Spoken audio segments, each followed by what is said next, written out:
Welcome back, ladies and gentlemen, to the Creator Clash. Thank you very much for taking the time and watching us here in this amazing tournament where we've got 16 of the best all battling it out to try and call themselves the Creator Clash champion today. Remember, we've got 5 rounds of Swiss before we cut to that top 4. And so far, we're only 2 rounds in. We're about to go to the third. We have seen some phenomenal magic, Anu. It's been absolutely insane. And I got to tell you, you as the audience, you guys are absolutely showing us that you love this content. We have over 5,000 viewers or something like that at some point, whatever, all across Twitch through all the streams. And that is incredible. And guess what? We're not even done yet. We have more magic to go. We have at least, this is round 2 we just finished, so 3, 4, 5, and then the top 4. That's another 2 rounds. Help me, Will. It's 5. That's 5. That's 5. Nice. I'm excited. I'm excited. Let's go. You can tell who's the aggro player and who's the control player from that last sentence. Completely like on 1 and the 2 and the 3. No, and I'm like, yeah, it's 5. It's 5. I'm an infect player. It's 5. I promise you, it's 5. It's all 6. That's one thing that's missing in Timeless, by the way, Wizards. Give me some infects. I want to play infect in Timeless. Give me that. That's the one thing it's missing. You want broken cards? Give me some infect creatures. It's still probably not playable, but I'll try and make it happen. It'll be lovely. And chat, what would you like to see? Let us know. Type in the chat. Tell me what you want to see printed in Timeless. What do you want to see on Arena? What's missing from this format? Let's get this. Can I want to read some things. So part of the thing that we've been working on, we asked the players a couple questions, and we showed. Well, one slide, I don't know if we've actually shown it yet, is like what some of the players thought the most powerful card in the format was. I don't know, Jordan, if you can pull that slide up, that's something interesting to talk about. But another question we asked them is what cards they'd like to see in Arena. And so I want to know, in Timeless specifically, I want to know, like, when you chat, what you guys are thinking. But a couple of the answers we got, one was Jace the Mind Sculptor. Okay, I'm for that. I saw Reanimate was on the list. I think that's pretty cool. I'm game for that one. Yeah, I'm trying to let me see if I can pull up the list of what else there was, because Magus of the Moon, Goryo's Vengeance, Walking Ballista. That's a pretty exciting one. I think that'd be kind of cool as well. And then all right, so the player that we're going to be watching this round, Gabriel Nassif, everybody loves our favorite yellow hat, said he wanted to see the Evoke Elementals in Timeless. So can I get some yays or boos? we don't need that. We don't need that in this format. Let's just leave that to one side a little bit while we go in there. I'm looking through what else they were saying. What else were they going on about? Like what's in? Nathan said Ancestral Recall, and I was like, Nathan, son. You and I have to talk for a moment here. This format is strong, but it's not that strong. We'll read one. It's Time Twister. That's pretty. Okay. That's asking. Time Twister with Shield Dread. I've lost to that a lot in Cube recently. That's really been smashing me. Damnation. A black sweeper spell from Mistman wants it in there, but yeah, like Arnie wants Force of Me. I only ever refer to that card as Force of Me, just so everybody's fully aware. I got this one for people that didn't. 1+1. He's talking about Force of Will. Yeah, Force of Will. I think Rebel even said Greece. There's a lot of cool cards with high power levels that you can add to this format because it is designed with that in mind, right? These games that we've seen today have been very like low to the ground, cheap mana spells, a lot of back and forth. Actually, let me double check in real quick. Do we have the match ready to go? Oh, we do. Oh, okay, well, enough of me dilly-dallying here. We'll set it up. Who are we going to see playing and battling out? Well, the answer's for you. It is, of course, Gabriel Nassif versus Reed Duke. Hall of Famer versus Hall of Famer. Both of them have done top 8 Pro Tours last year. Let's see who is going to be able to win here in round 3 of our Creator Clash format being Timeless on Magic the Gathering Arena. Let's have a little look. See, going into it, we are going to start off with Reed and what he's got in his deck list.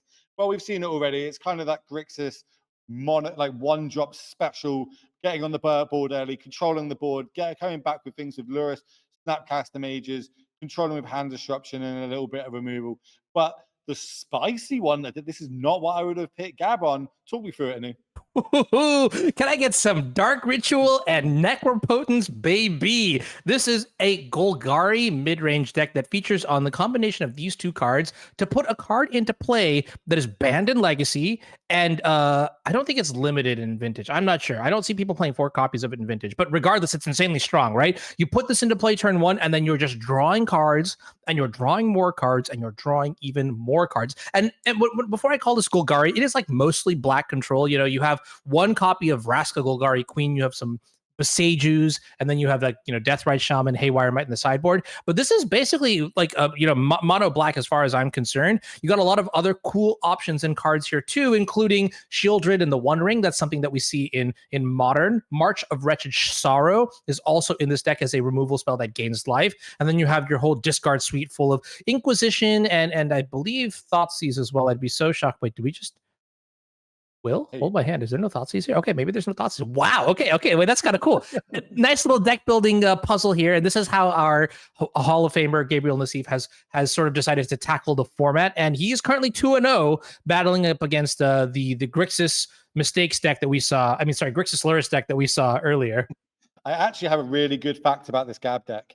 Of any deck that anybody has registered for our Creators Clash, this has the least amount of rare wildcards in it. 28 wildcards, and you can build this deck.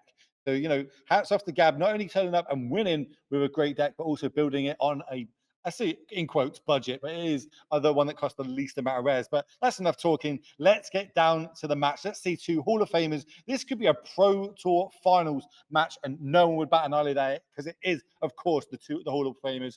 Two huge streamers, two huge names in the game, battling out here in the Creator Clash round number 3.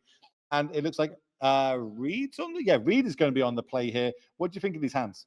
Yeah, I think Reed's hand is kind of interesting because it does have a lot of lands. It does have Mishra's Bauble, which could be anything. It could be a ham sandwich, but it does have Brainstorm. And Brainstorm generally is one of those cards that's so egregious because it can make a hand that is bad into something insane out of nothing.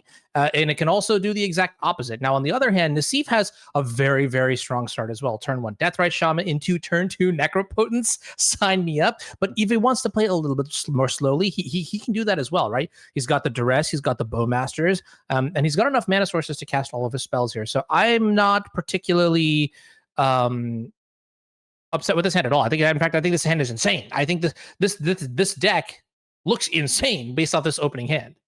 I really like the interaction that we could end up seeing if we went for the Duress discard there, where Brainstorm hides your good cards. That's something we haven't spoke about yet and how that works. There's so many things you can do with Brainstorm as a legacy player. You're fully involved in how they work, but we haven't seen it just yet. But Brainstorm. Oh, you're gonna look at my hand? Well, guess what? I'm gonna keep all lands in hand, baby. There you go. And to be fair, Reed was quite happy he found that fetch land there because now he can put some of those lands back and not draw them. Yeah, absolutely. And so now there's a copy of Thoughtseize and Deathrite Shaman. So this is where Reed's probably going to have to make a very interesting decision. The first is, you reach the fork of the road. On the left side, you can play your own Deathrite Shaman and try to get ahead yourself. On the right side, you play the Fatal Push and get rid of Gabriel's Deathrite Shaman. Oh, actually, No, this is accurate. You only have one black source, so you cannot actually go Fatal Push into Deathrite Shaman this turn. So yeah, we're still at the fork in the road here. And if I had to choose one, I'm generally in the camp of stop my opponent from doing broken stuff, and generally mana is the bottleneck to that. So I would probably Fatal Push this Deathrite Shaman, and try to handle whatever comes next. Let's see how Reed proceeds here. Yeah, well, Reed's really missing that threat, right? His deck's turning and burning, doing what he wants to do, but he wants to do this while he's got a threat on the battlefield. So you can keep getting that chip damage in. It's very like Delver-esque is how I'd kind of say it is. You want to get a threat on the battlefield, then almost protect it or stop what your opponent is doing. So you can just get the chip damage in and eventually end up winning the game with things like lightning bolts. Reed's deciding he's going to start off here with a Thoughtseize, and we could see this Bowmaster in response being cast.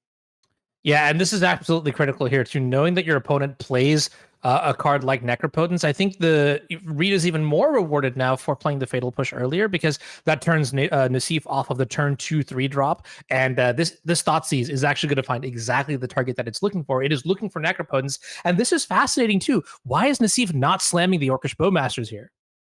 Well, I think he's like, if I do Orcish Bowmaster and Reed brainstorms in response, it's going to look rough for me. Where realistically, Orcish Bowmaster probably isn't the card he takes unless he has a brainstorm. So there's no real good shot for me to fire this off. What do I know? He's going to go against it, and goes, oh, okay. So I know you don't have a brainstorm in your hand. What would you like to take from my hand? We're pretty much sure it's going to be the Necro going to the graveyard.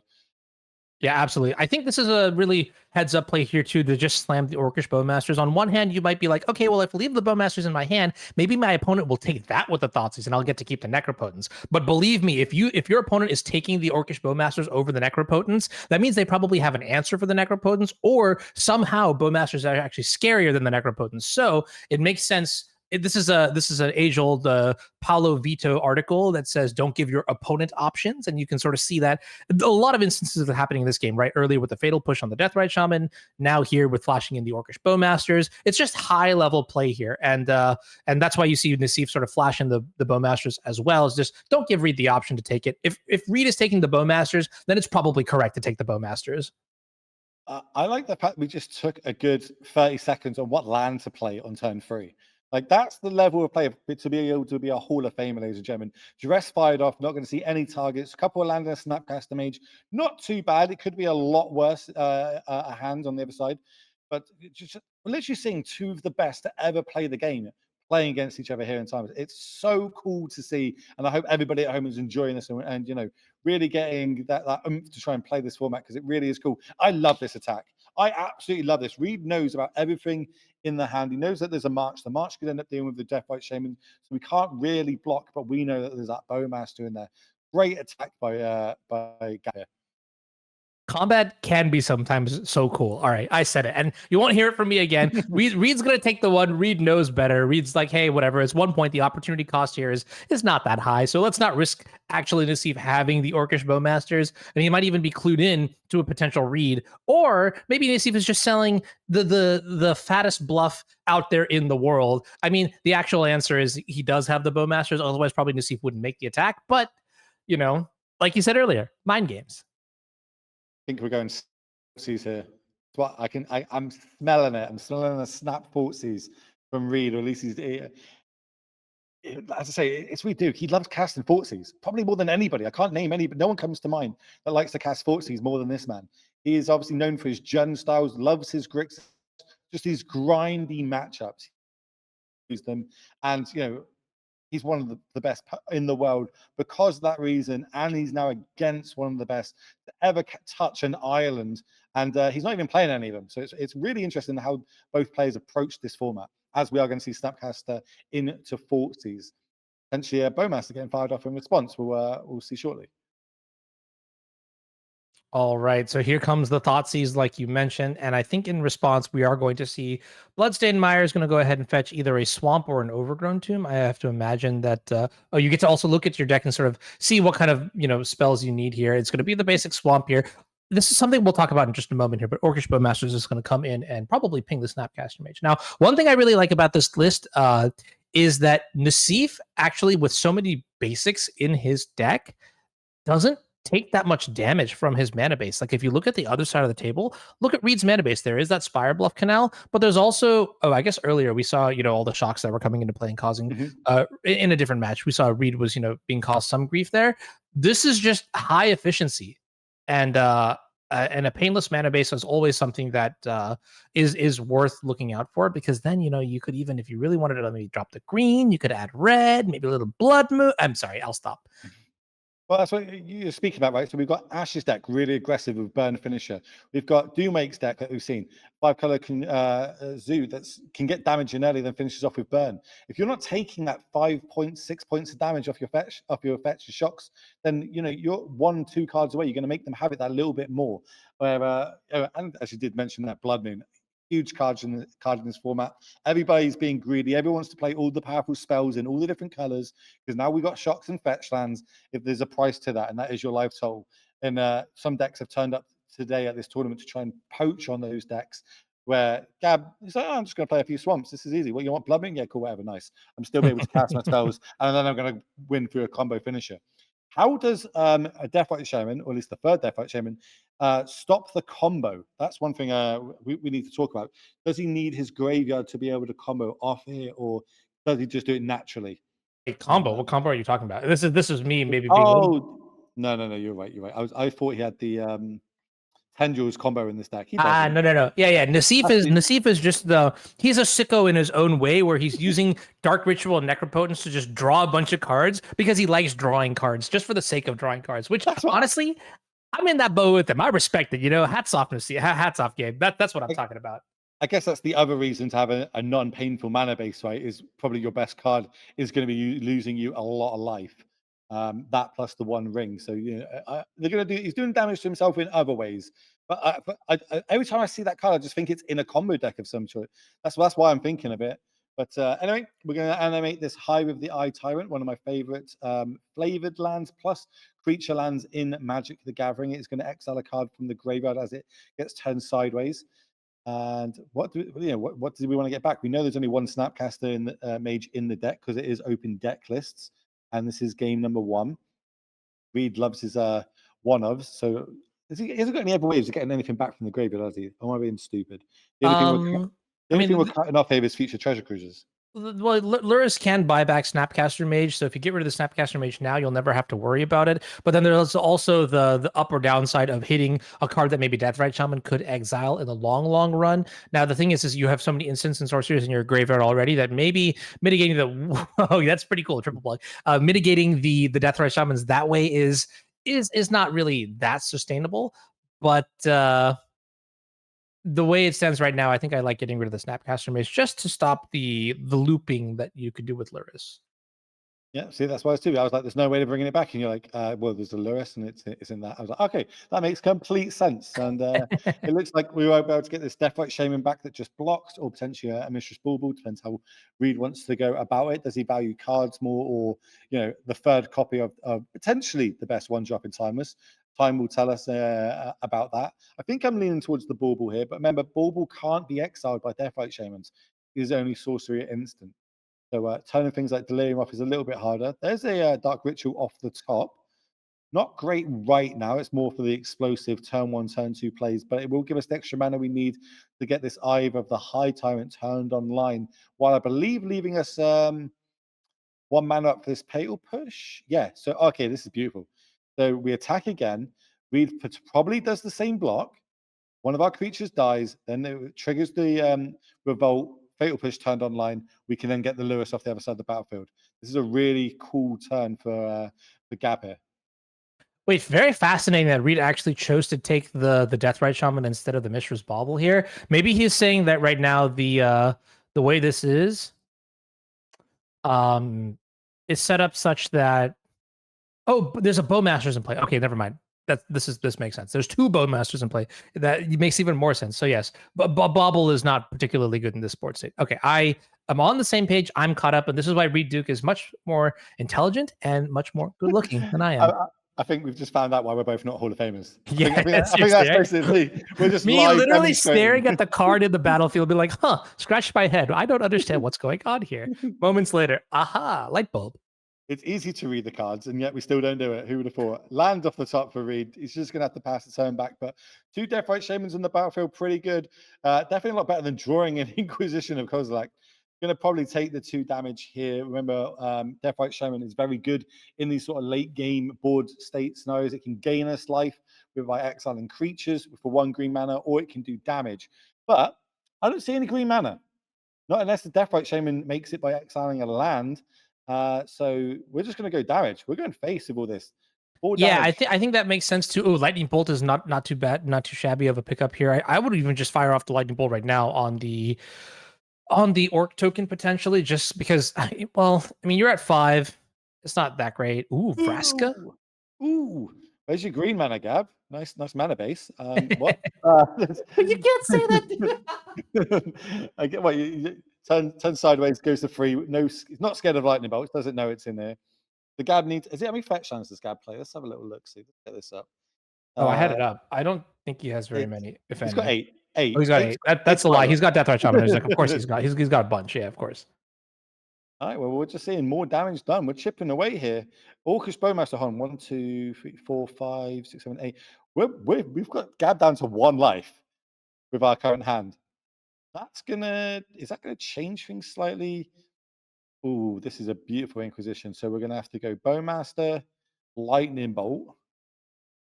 Then in the spot, oh my word, there's so many options. We're just gonna play it out. I'm not gonna try and think what Hall of Famers are thinking in this spot, but we're gonna find out together, chat. Here they create a clash. which So I think right now the question is, does Reed have enough burn? So the Bowmasters is 1 point. Lightning Bolt is 3. You already covered that, right? Deathrite Shaman will activate on the end step and hit for another 4 points of damage if you include both of them. So that is 8 points. And then you untap and you just in your upkeep. You don't even look at the card that you're drawing. You just go, exile 2 cards. Good game. Fortunately, though, there is a copy of Shieldred's Edict here, and that is going to keep Nassif alive. Actually, no, Nassif is still dead. I'm about to say, I think he's still, because the token can block the token. We take 2 off the other Orcish Bowmasters, but they won't attack because there'll be a 1/2 on the battlefield. I think Reed, as long as the sequence is the way that we think, and there's enough sorcery instants in the graveyard, we might see Reed squeak this one out. There's Lightning Bolt to face, no cards in hand. We're now going to sacrifice the tap Deathrite Shaman. And the Orcish Bowmasters doesn't even have to ping Nassif, it could just ping the Bowmasters, right? Love it. Love it. So beautifully executed here. I think Gab's just having a little look-see. He's like, okay, still going to get in there from a point, even though he's got a Deathrite Shaman. That's a 1/2. I'm just trying to think myself here. How do you beat a deck like Reed's? Reed has basically built like his own version of like the Iron Man suit. It just does everything, right? And he is smart enough to operate it. So what does it take to beat something like this? Like Cavern of Souls into like, I don't know, Goblin Ringleader or something? Is that even? I'd probably start with like Rest in Peace. He seems pretty good with his graveyard, and Lurrus we've seen be key in both matchups that we've seen him in as he takes down game number 1 and both players move to sideboards. We get a live look at what they are sideboarding here, and so do you at home. Looks like a couple of fatal pushes coming in. Leylines of the Void. Now there's a card. I say Rest in Peace is pretty good. I feel like that card could be good in this matchup, kind of turning off the graveyard, which will shut off the Treasure Cruisers, the Dragon Rage Channelers, and Lurrus moving forward. Also, I suppose Snapcaster will get turned off as well. Yeah, I don't know. The more I think about it, cards like Leyline seem particularly nice. Ashiok is fine, but it's not that great. It's not as good as Leyline. I believe I only saw 2 copies of Leyline. Is that correct? Yeah, I believe that's 2 copies of Leyline on the board. You might not go that route. You might decide that, that's what it is. I'm going to try and get my combo element in and go underneath Reed. Maybe that's his best shot. But we're going to see how they both say. But Reed's going through all 15 of his one-of sideboard cards, which I've said it once, I'll say it again. I absolutely love in this, and he will play around it. Colligan Command looks like that one's going to be coming in. What else came in there? The Molten Collapse came in by the looks of it. Just ways to get cards that can do more than one thing. Is looks like the way he's going with it.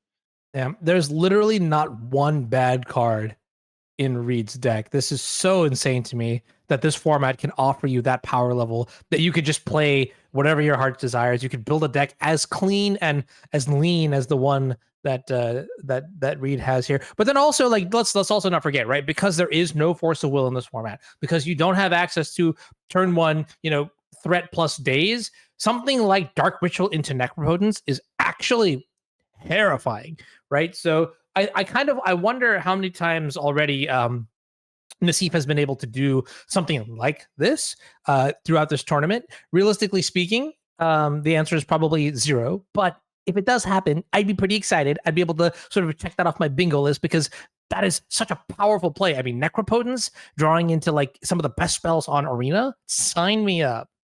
So I want to just point out that little bit of sideboarding that happened there. Reed boarded out all his brainstorms in the face of Bowmasters on the other side that he knows about. He boarded them all out, and that's a real hedge bet. From what your opponent's playing and doing, right? Is well, this card's really bad if they have this one card, so I'm just gonna take it out. But this now will make his his deck selection worse. With his going through his deck, he's going to be really reliant on the top and not able to manipulate it as much as he particularly normally would with a brainstorm. He's going to have to rely on something like a Dragon Rage Channeler to get that done. But it looks like keeping that open there, he's quite happy. Gab Mold down to 6. Does have the Dark Ritual if he wanted to have that explosive draw, or if he draws like a Necro off the top, etc. But doesn't really have that. It's kind of going for a bit of a slower approach here, and I think he's safe to do that, knowing that Reed's deck isn't really that explosive, especially through when he's able to have a removal style plus an Orcish Bowmaster. Yeah, and this is a mulligan to 6 here from Receive. It's not the most exciting mulligan to 6 here. You've got Dark Ritual, you've got Bowmasters, and you have the March of Wretched Sorrow. This is exactly the kind of situation where Reed Duke's deck will exceed, right? He has already mana, he has already the Bowmasters, and he's even got removal spells for other cards too. So I actually kind of wonder what you would even take here from this Inquisition of Kozilek. Part of me wonders, part of me kind of thinks it's actually not the Orcish Bowmasters. Maybe you just take the Dark Ritual or the March instead.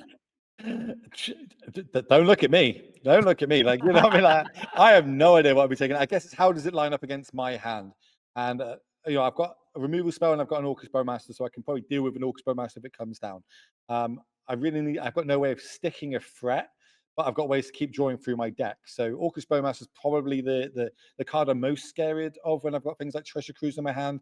Looks like Reed agreed, but like again, the hand's kind of like, yeah, it doesn't really. I'm not scared of this hand yet. Okay, I'm scared of it.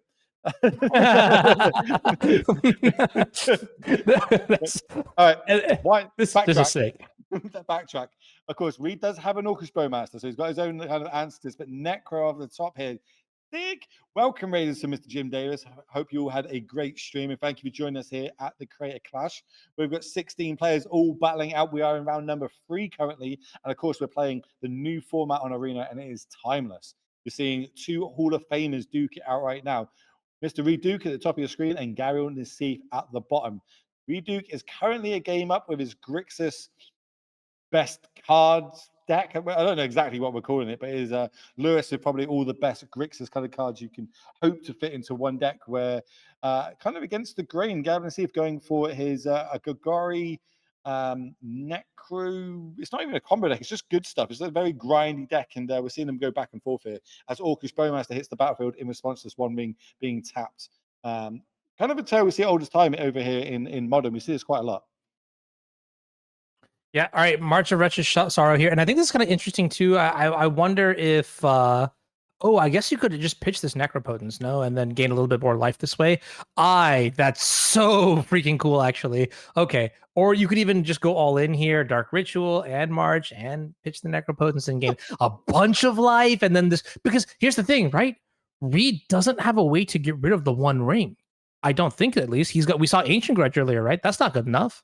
No, I'm looking at the deck, and there is absolutely nothing that deals with it. That One Ring is sticking around. I am rubbing my hands together, and I'm just like, it's time to show Reed Duke what the other side of the Hall of Fame is like over here, because the One Ring is like the strongest card, and if you could just keep that in play, I mean, okay, well, hold up, huh? What? Wow. Okay, wait. Is this good? It's a lot of damage. That's all I know. But I guess if we hit something like a Shield Dread, like how good would that be? Shield Dread with all this ways to draw cards on the battlefield. He's just restocking his hand. We're refilling right now. This is the most. I say how good Reed Duke is at casting Thoughtseize is. Well, if you're on about drawing cards and who's really good at it, well, that is Gavin Necro. Yeah, this is kind of fascinating. I'm not even sure if it's correct to play the Necropotence here.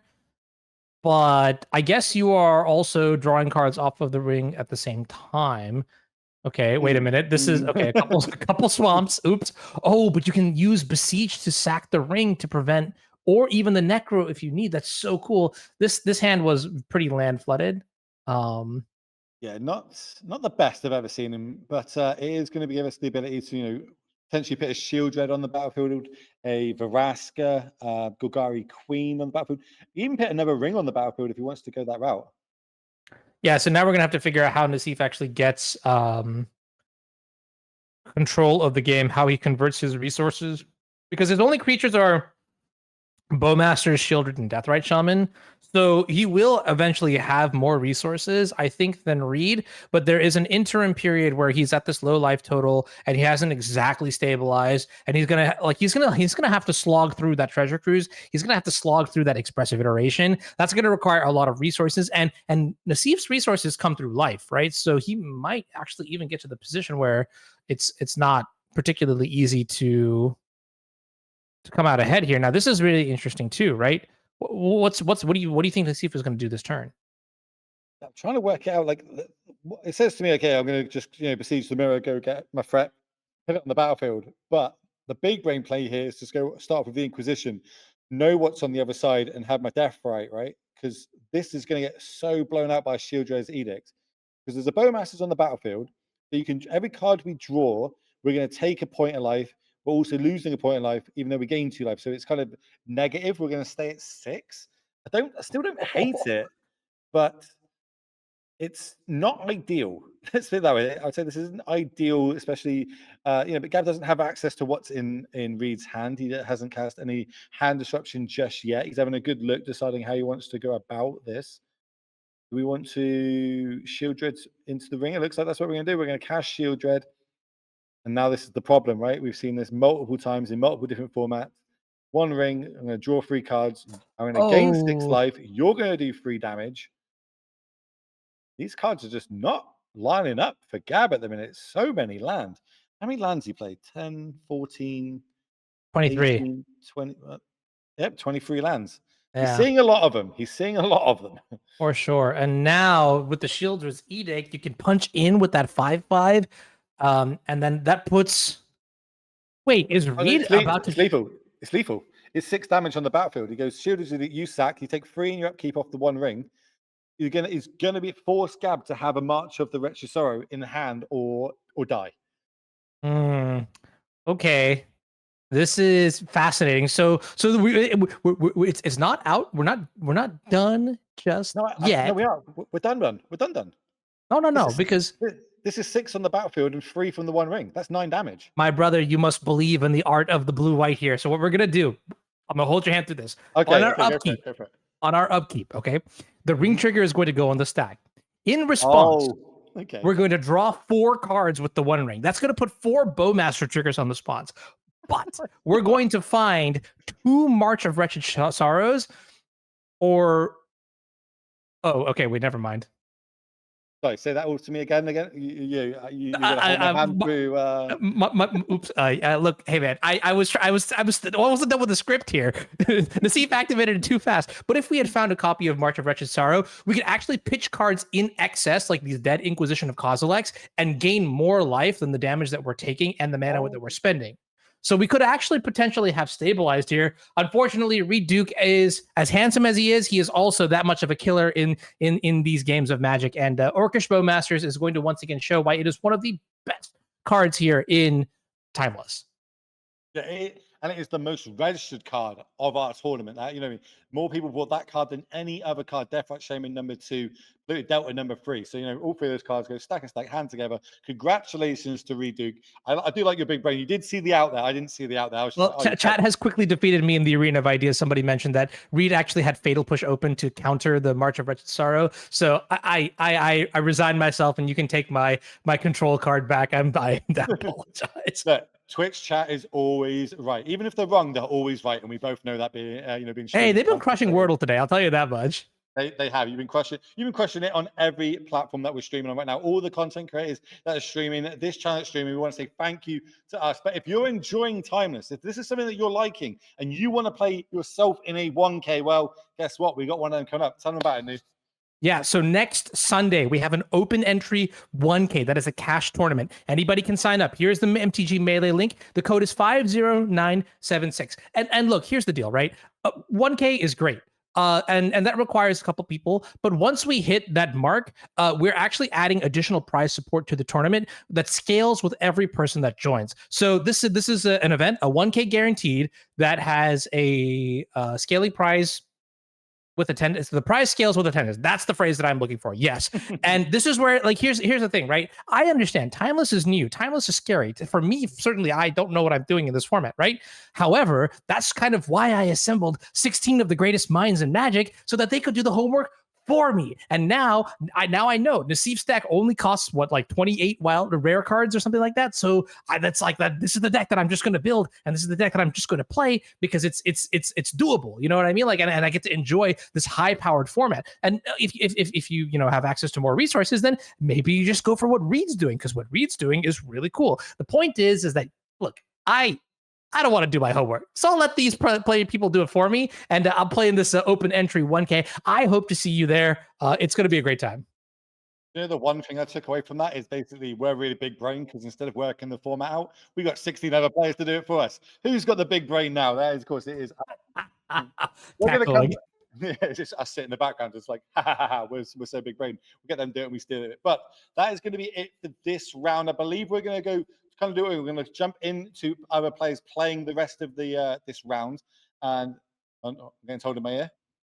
Yep. So we've got one match left playing of this round. So what we're going to do is we're going to go have a break. We're going to watch to that. And then after that, there's going to be a bit more Wordle. Let's get some hype for Wordle. We know that's what you're all here for, really. And then after that, we'll be back with round number 4. We're getting ever closer to find out who is going to be the Creator Clash champion. Don't go anywhere. We'll see you shortly. Oh, we'll go straight to Wordle, I'm being told. Straight to Wordle. Let's go.